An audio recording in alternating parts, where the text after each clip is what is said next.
right about now, and let me start the music, and here we go.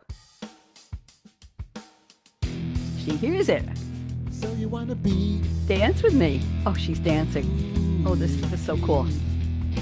hanging with a pink cassette, looking real cool and fine. You won the dancing award, lady. You faking it. So you wanna be Here comes the drum beat at the bridge. Bop, bop, bop, bop, bop. There we go. Okay. Welcome, welcome, welcome. I'm Bonnie D, and this is a brand new edition of We Dish More Saucy Dames, and I have a new saucy dame to introduce you to. And I met this woman on a business conference about 12 years ago. They said, "You're hosting this webinar once in Eastern time for the US, North America, once in almost the middle of the night for Europe and Asia." And Eileen McD appeared, and we have kept in touch for over a decade. Eileen, how are you? And welcome. I'm great, and I love the music. I love to dance. I'm a dancing fool. You put it in, I'm moving. I'm moving. Hey, I wrote the lyrics to that song, and my friend Serge Hoffman, who is a composer and digital musician, and not an AI musician, digital musician in Paris, wrote the music and sang the lyrics. And it's So You Want to Be. And we want to be Saucy Dames because we are. So, Eileen, I have a little poem to read. Okay. And full disclaimer, I co-wrote the verses about you with ChatGPT. That's my virtual assistant. So just bear with me here, and then we're going to get your full bio, and then we're going to get started for fun. So here we are, Bonnie D and Eileen McD on the show, seasoned speakers and writers you may know. In the halls of social's embrace, we're sharing inspiration with style and grace. Eileen McD, beacon of resiliency group's light. CEO, Chief Energy Officer, her vision is so bright. Mirth maker, hope merchant, storyteller true, positive, powerful, and I'll tell you, quite profound too. From runt of the litter to author with esteem, Eileen's words create connections that sparkle and gleam. So now on We Dish, we're here to play Lighting Up the whatever stratosphere in a fresh, fun way, chatting on culture, wacky news we adore, music, food, and laughter, and oh, so much more. No politics or gloom here, just joy and delight. Join us live or on demand day or night. We'll be sleeping, but you can find us. Meet us for real with your comments in tow. Just play nice. You know who you are. You know. Bonnie D and Eileen McD, you're more two saucy dames. Together we dish on life's joyous games. So you like it? Okay, you got to send me that. Well, I rent the poems out, Eileen. So Okay. I'll make you when I do my technology shows, I rent them on a group. I'm only kidding. I'll be glad to send you the poem. Yes. Fabulous. Eileen, it's wonderful. We've stayed in touch for so many years through email mostly. We haven't been face to face. What in 12 years? I think At least. at least. So how do we look? Are we doing okay here? Well, I think you look a hell of a lot better than I do. Oh, I think we both look great, and we're just we say we're over the age of the speed limit on Long Island, which is 55, and we're just going to stay with that number, and that's just fine because I lived in New York for years. So Eileen, I tell you what, let's start off with I asked you to pick 3 songs that define you or describe you as a saucy dame. I do this with all the newcomers on the show. So please go from the list I sent you, or if you have your own, give us 3 songs and tell us why you're a saucy dame. Go ahead. You know what? I can't even remember what I gave you. That was so long ago. I think probably is one, I'm just the girl who can't say no. I think is one of them. Explain why. Because that's an old song. A lot of people Isn't all- listening won't it's, even know. And actually, I wrote a parody based upon that. But because I am always into constant learning, and it's very hard for me to say, oh no, I don't know how to do this. Go, okay, let me learn how to do this. So I think that was one of the songs. It might have also been 9 to 5. Because that's what we end up working on, and that's what I push against under resilience. And I honestly, you got to tell me what the third one was. I don't remember it. I'll tell you what the third one was. I don't remember what you picked, but I had Groovin' by the Young Rascals. I had Hit Me With Your Best Shot by Pat Benatar. I had Rockin' the Casbah by The Clash, Material Girl by Madonna, Wake Me Up Before You Go Go by Wham, Take On Me, Aha, You Don't Own Me, Leslie Gore, It's My Party, Leslie Gore. Probably it's my party. Because you know Okay. what? 'Cause I like when we started, I love to dance. You put dancing music on, I'm gone. So anything that allows, And you said it. I love the word, Bonnie. You said, let's have joy, which is what we want right now, is some joy. Music, particularly music that you can move your body to, is very joyful. I agree. And Yeah. Eileen, about a year ago, a guest on my Read My Lips creativity show I do on Monday nights, she picked, I asked them to pick a quote from a fictional TV show or movie or a Mhm. song lyric and describe how it relates to their creativity.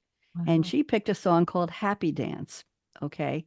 And Happy Dance is written, and there's a music video out by a Christian music group, which I normally would not listen to, and it has become a go-to song for me. I'll send you the link to it Oh, afterwards. do. But Yeah. it's unbelievable. It's a video of a wedding in somebody's basement, and they're all doing this happy dance, and they're picking people around the room who are not dancing and singing, "Hey, you in the corner with the concrete boots, get up. It's not how you move, it's what moves you."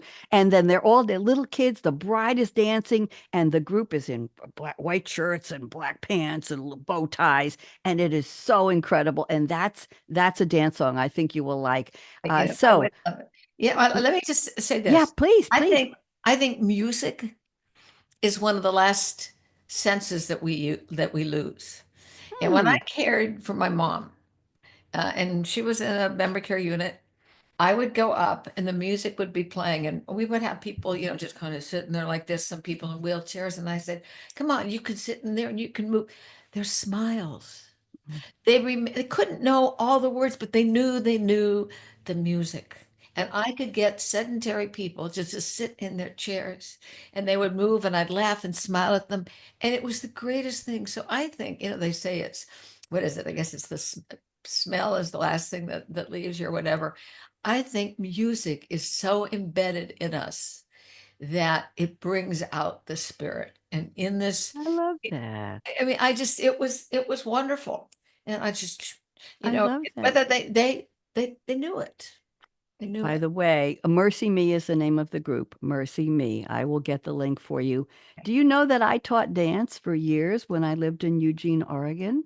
I was a disco dance Oh my queen or God. princess. I had a professional partner and we participated in disco Hawaii contests.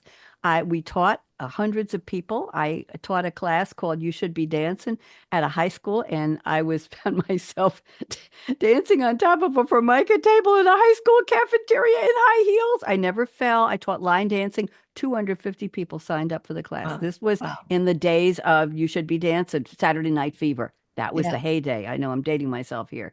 And we used to do parties at a disco. I taught senior women at a senior center line dances on my lunch hour at work. I'd go to the Wow. bagel store, get a bagel, run over, teach for a half hour, run back, eat the bagel in the car, go back. I was a computer programmer analyst in I the love time. it. So I it love it. was, I agree And with you. and line dancing is great because you don't need a partner.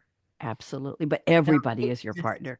it- Everybody is your partner. It's like one big partnership. There we go. Okay, I have a couple of questions for you. We're gonna trade ideas here because my shows are conversations, not interviews. So first of all, tell me about your books, Eileen McD. I know you're a writer. I know that resiliency is the name of your business, and you've written some books. You sent me some a few years ago. So yes, tell us a little bit. okay. I've written 8 books. And I write books because they're things that I need to learn. I Mm, write for me. And because I write for me, then if it makes sense to me, then I can go out to a publisher. So my first book, which was actually in 1984, was called Work for a Living and Still Be Free to Live. And it was the first book that was ever written on work-life balance. And the way mm. I got to it was that I quit this job that I absolutely abhorred. And I got to the place where if I write another press release, it was with a PR firm, I'm going to throw up. And people came to me and they said, how'd you do that? I said, well, what do you mean? How did I do that? They said, well, what did you do? And I thought, I gotta write this book. How do you make some of these choices? So that was the first one. And since then it's come, well, with 9/11 came one called The Resilient Spirit. Mm-hmm. Being right set up in a world that's upside down. I've got Talk Ain't Cheap is Priceless, as you know. Mm-hmm. It's the conversation that we need to have and we don't have. And that's what we're missing right now. Globally, we're Mm-hmm. disconnected. We don't have conversations. Um, Another one was Your Resiliency GPS, which stands for Your Growth Potential Strategy. And Mm-hmm.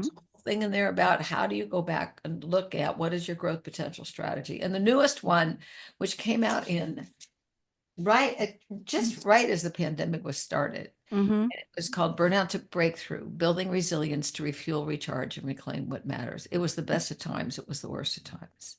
Wonderful title. But it was, people wanted it. And the nice thing I think about my books, oh, there's one more. I'm going to interrupt myself. It's called Gifts from the Mountain. Mm-hmm. Truths for Life. You sent me that one. Yes. Um, and I think if you write a really good book, it is ageless. So you're not going to find quotes from somebody who 2 years from now is dead, or the world has changed. What are these insights that I'm learning for myself that seem to have longevity and feet to them that they could live?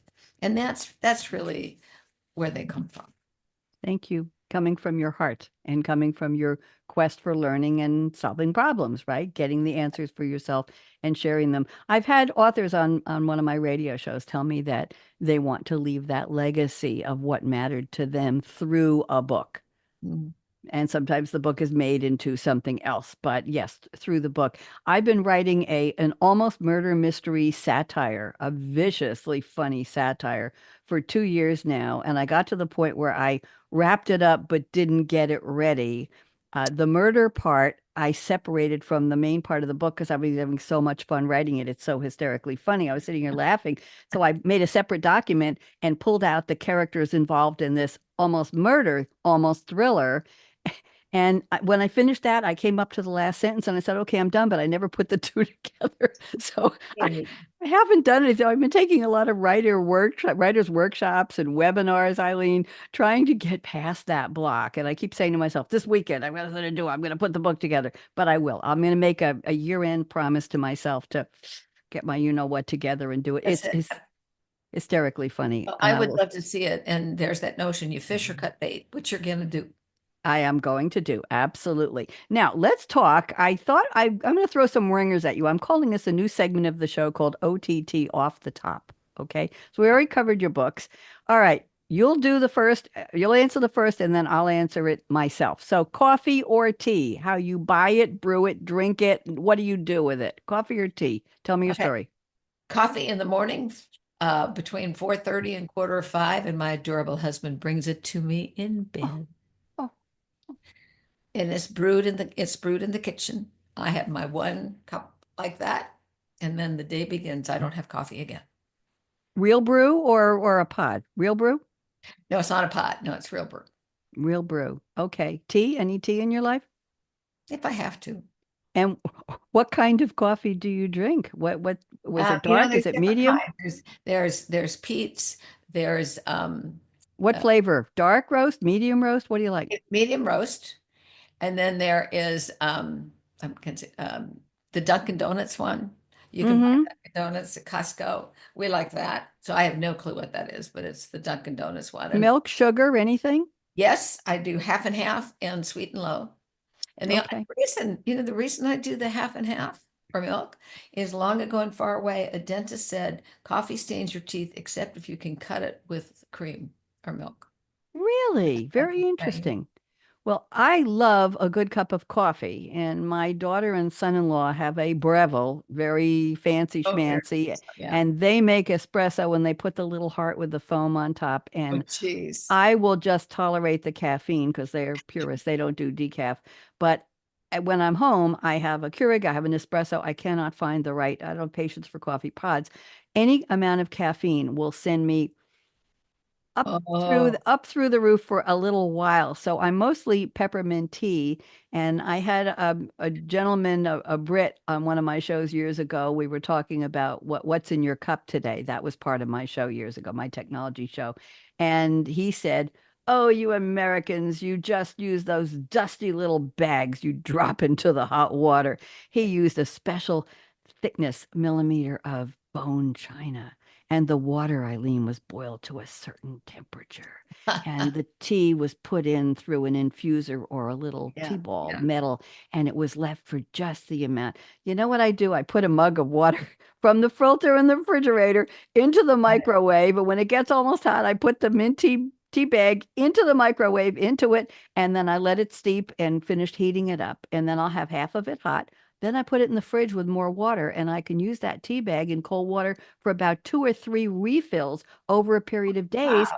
And it's like minty water, and it's lovely. It's Wow. absolutely Wow. lovely. That's great. Yeah, I don't have the patience for that. that's what. Well, you put the water in the fridge and you leave it, and you come back and say it's still here. Halloween, celebrate or hibernate? What do you think? Well, that's a really good one. My answer is it depends. Okay. Here's what it depends upon. Long ago and far away, when I would be with my grandchildren, we celebrated. That was up in Oregon. We made the lanterns. They figured out their costumes. I made sure that all of my kids had their costumes. And when we'd be up there, and if we couldn't stay actually for Halloween because we're from Southern California, my daughter's so clever. We would go. They had a long hall, and the kids' bedrooms are off the long hall. We would run and hide behind one of the doors, and the kids would be in their costumes, and they knock on their, and we go, "What? Trick or treat!" And then we'd have something. And wait there, run to the next door, close it up, trick or treat. Oh, so, but now I'm not, they're older and I'm here. So for now, it's probably just, make it available to the kids in the neighborhood, but it's more hibernate than actuate. I live in neighborhoods where there aren't young kids, so it's just, Oh, if you buy the candy, you got to admit it's for yourself. Same thing when I lived in Durham, North Carolina. There were no little kids. These were not retirement. Well, that was a 55 plus. I just admitted something. This is similar. It's not a retirement community, but most of the people are 50, 60, 70. So no kids around. But I remember throwing Halloween parties when I was growing up in Douglaston, New York. And I remember my parents that we had a finished basement that our friend finished with oh, knotty pine on the walls. And we had a bar that my dad had him build. And we put lanterns down there and crepe paper. And I had my friends over. And I think I was a fortune teller or something with a thing around my head. It was you it would, was so much fun. But when I lived in Cambridge, when my kids were young, my son liked to open the candy he got at every house. So he'd say, Mommy, I'm going to take a bite. And he'd open it up, take a bite, and then he'd throw it in the bag. So when we got home, we had about 20 pieces of open candy. I can't say anything about him because he would be not happy if I was talking about it. So, dinner preferences. You need dinner, and don't tell us if your husband's going to cook it. If you were in charge, would you cook it from scratch? Would you use a meal kit? Would you take out or eat out? You need to have dinner. no, I would not. Number one, I don't eat out anymore. It's way too expensive. It really is. Except if it's something that I know I can't make, and that's special occasions. Um, Takeout, no. The only takeout we've ever done is when we want to have an at-home picnic. It's a Subway sandwich, and it's Ooh, actually rotisserie chicken cut in half. We split the thing, and it's just fine. nice. So no, I would say we would cook it. When you say from scratch, I mean, what's a potato from scratch? Oh, what's steak? What's lasagna? Yeah, you make it, but no. So it depends how much time we have, what we feel like. Our motto is simple. We want it Hmm. so simple is what we Simple as does, yes. Well, I love to cook, even just for myself, and I'll make a pot of rice. My kids brought me a rice cooker, a rice steamer, and yeah, I'll make extra. I'll put in 2 cups of the little cups of rice with the amount of, they tell you how much water to put in, sure. and I purposely leftover, and then I'll let it sit in the fridge covered for a day or two, the leftover, and then I'll put a little bit of canola oil in a small Teflon frying pan. I'll Oh, throw in the rice or maybe some Vidalia onions cut up. I'll throw in the rice, let it heat, and then I'll crack an egg over the top of it and stir the egg up and scramble it right in the pan oh, so it's that it's good. fried rice. And then I'll add just a couple drops of soy sauce because I'm watching my salt. And I could have vegetables in that as well if I have any leftover broccoli. It works well. If I have any leftover spinach, Oh, it's delicious. It's that's really, good. I like that idea. really, really I good. like that Yes. idea a lot. I Yes. mean, And we do eat healthy. I mean, we don't eat fried sure. food, but that's a good idea because generally, if I have rice left over, I like to make soups. Oh yeah. Rice is always Oh, great. a great thing. I invented a new soup the other day that was amazing. I bought mushrooms for the first time in ages at the soup. I only buy them when they're white capped and they're not all icky and brown and separated. You know, they have to still be whole. I bought mushrooms. I love the Vidalia onions. I was at Trader Joe's. Somebody took me, it's about 45 minutes away, and I won't go that far for a grocery store. But I bought a bag of Vidalias, and so I saute in the canola oil with some Johnny seasoned salt, which is from the West Coast, but you can buy it online. Cut up mushrooms and the onions, and I'll add basil, oregano, and tarragon. You cannot buy tarragon in a bottle anymore. Nobody is selling it on the shelf. I had to buy fresh, Are you dry it. serious? I've looked in many stores. Nobody's carrying it, and my Food Lion's not carrying it. I went to Trader Joe's. They don't carry it. So I bought fresh tarragon, and I put it in the microwave for 30 seconds, and it dried, and then I chopped it and put it in a jar. So that's how I Why? made it. Why? Anyway, Why? I don't know. The teas go from something to turmeric, and there's no tarragon in on the shelves. It goes from sage to turmeric. So I'll saute the vegetables with all of these herbs in them, and then if I have some leftover little bits of chicken, I'll put it in there or some spinach, and then I'll add chicken stock. And Mm, then I'll either put in a red potato cut up into small chunks mhm. and cover it with the chicken stock just a little bit and let it simmer down. And then I'll add a little more seasoned salt if I need to. Unbelievable. I used it. I did it with leftover rice the other day.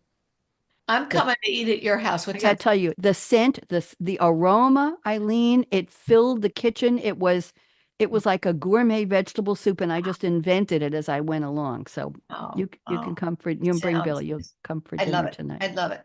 Okay, next. Superpower. What's your superpower, Eileen McD? What do you love about it? What do you hate about it? Do you have one? Of course you do. Tell me. That's a really good question. I think I know what my husband would say and my clients.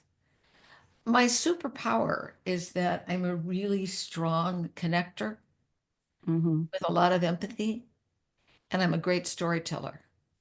Plus, I can get people to laugh. And I think that's a superpower I that do we too. need more of now. Yep, I I do was, too. I think I was telling you before the show started, I think it was you, maybe it was somebody else, that I've been making these phone banking calls. And what's fascinating, Bonnie, is I don't know these people. They don't know me. I'm calling, checking in. I've had some of the most heartwarming conversations. Hmm. They're generally with elderly people. Hmm. One man is caring for his Alzheimer's wife. Every day he goes up to the memory care unit. He sits with her while she eats. We had this talk about what that was like. How do you find things of humor? I had like out of for 2 hours, I bet I had at least three people that I felt that we just connected, and that my sense from them is they felt heard, understood, and served. I think that's a superpower. Respect. You Mm-hmm. often sign my emails with respect and appreciation, Mm-hmm. not regards, not back at you. It's either onward or with respect and appreciation.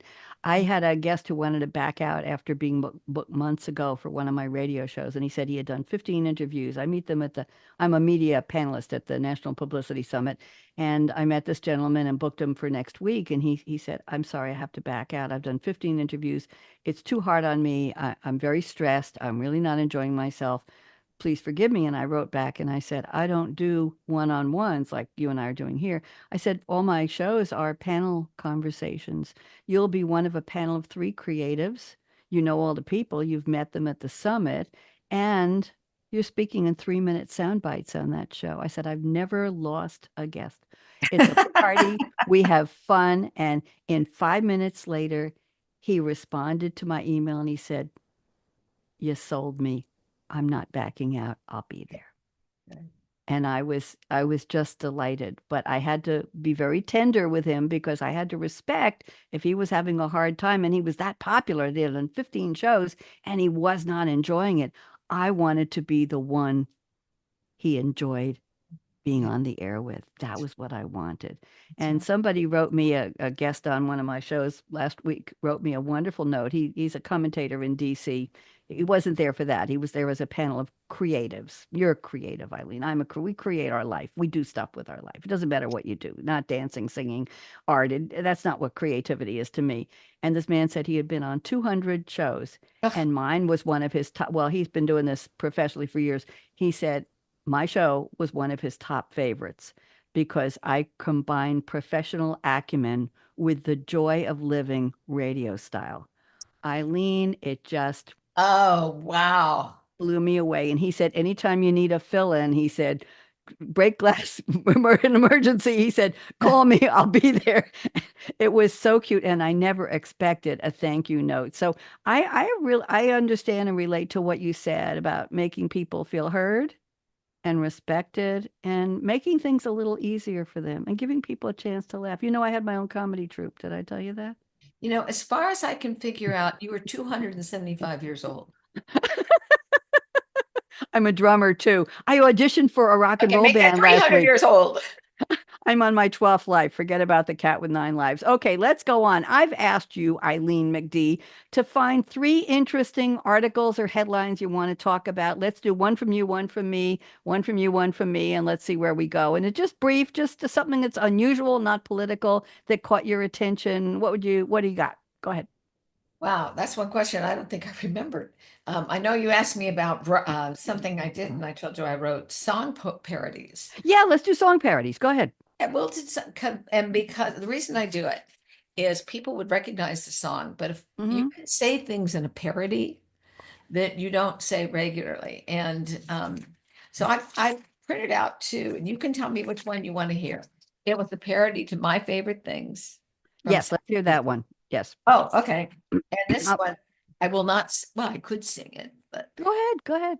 okay.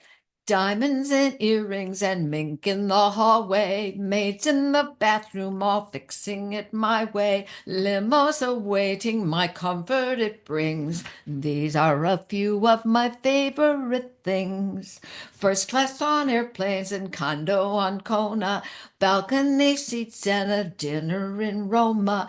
Silver and gold to the masses I fling. These are a few of my favorite things. Ski trips to Aspen and shopping in Neiman's. Opera dates, I'm escorted by he-men. Children all perfect, my love they do bring. These are a few of my favorite things. It's a fiction, just a fancy when I'm feeling sad. But then I remember the love that I've got, and then I don't feel so bad. A singer is born. That was absolutely Thank you. wonderful. And I have a headline that's going to go with that. Okay. I have 3 wacky headlines. Herb Alpert, remember?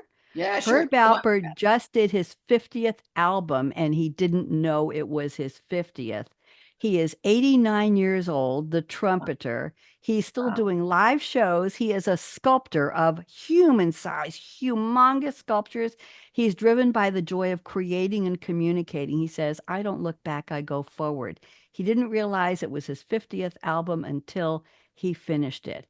He talked by phone. Listen to this. He used to talk every week, once or twice, with Burt Bacharach, who was alive every week, one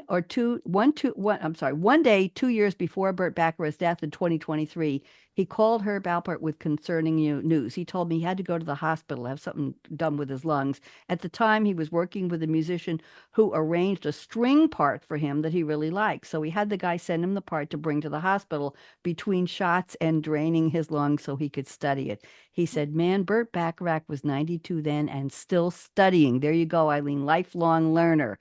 And it also seems so. Alpert, 89, a couple of weeks ago, will release his 50th album, and the title, Eileen, is 50. Even though he didn't realize he reached it until he finished recording, it also is celebrating 50 years with his wife. And I'm going to leave that one at that. It's a huge article, very, very long. And I thought you would appreciate that headline. So happy birthday, Herb Alpert. The Tijuana Brass.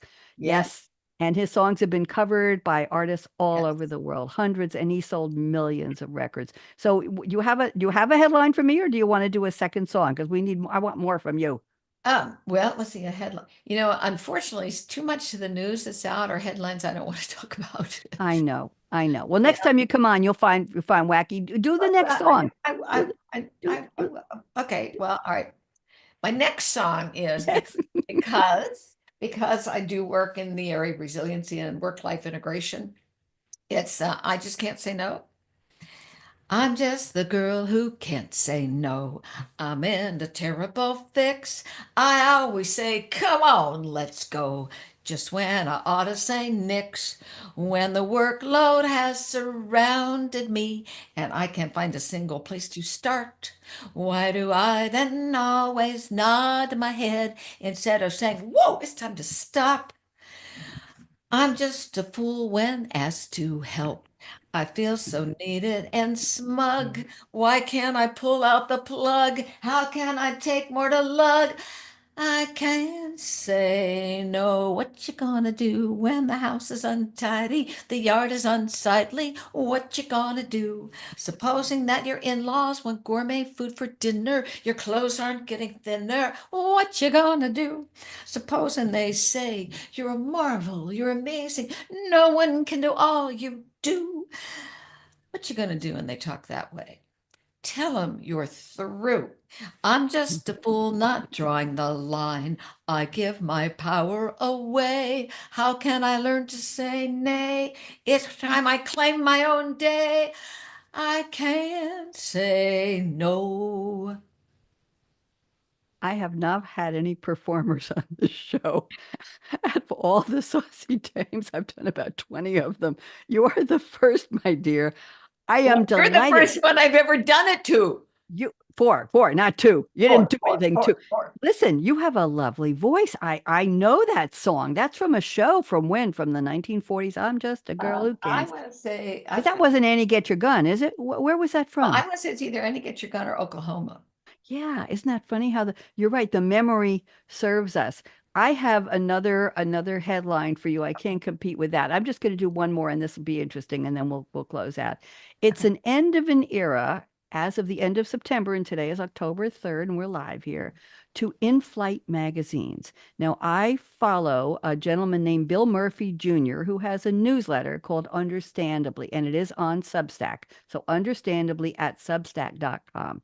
He says in 1952, Pan Am, one of the biggest U.S. airlines of the era, you and I Right. remember that, introduced the world's first airline published in-flight magazine.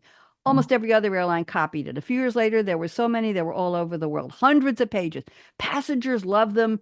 Some of them didn't. Okay. Writers were paid well. And he said some journalists redid their kitchens or bathrooms and put their kids through college with the money they earned writing freelance for, I know, what were we doing? So then the media evolved. Oh my goodness, airlines added. Remember, Eileen? What's the matter? You okay? No, that guy's at the front door. Let me just tell him to come in. Wait. Go, go, go, go, go. Okay, I'll wait. I'll wait.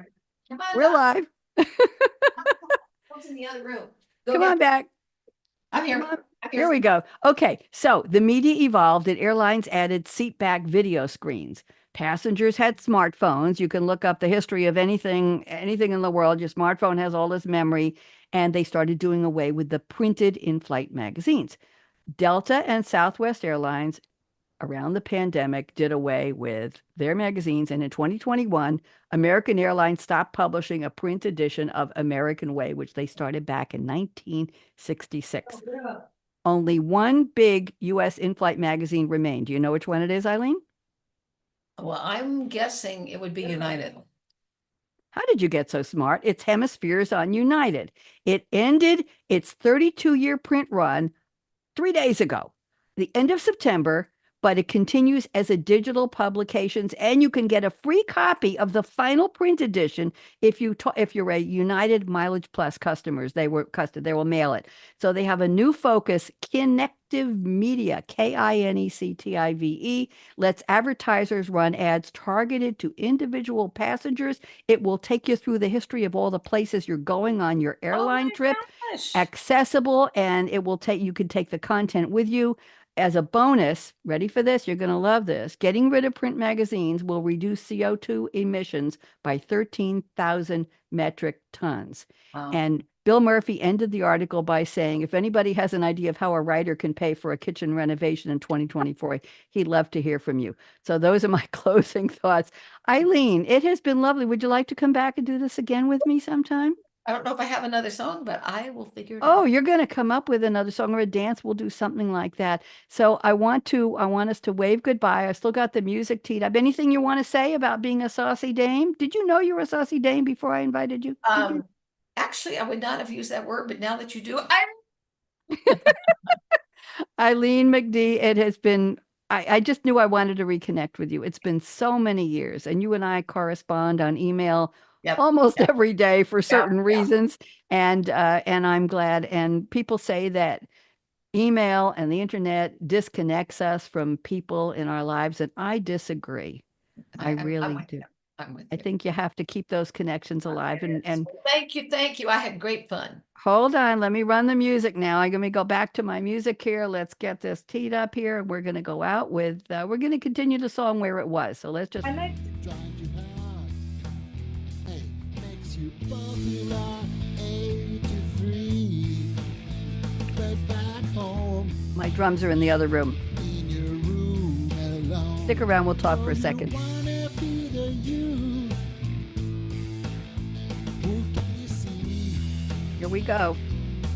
Bop, bop, bop, bop, bop. Thank you to Serge Hoffman. There we go. And thank you to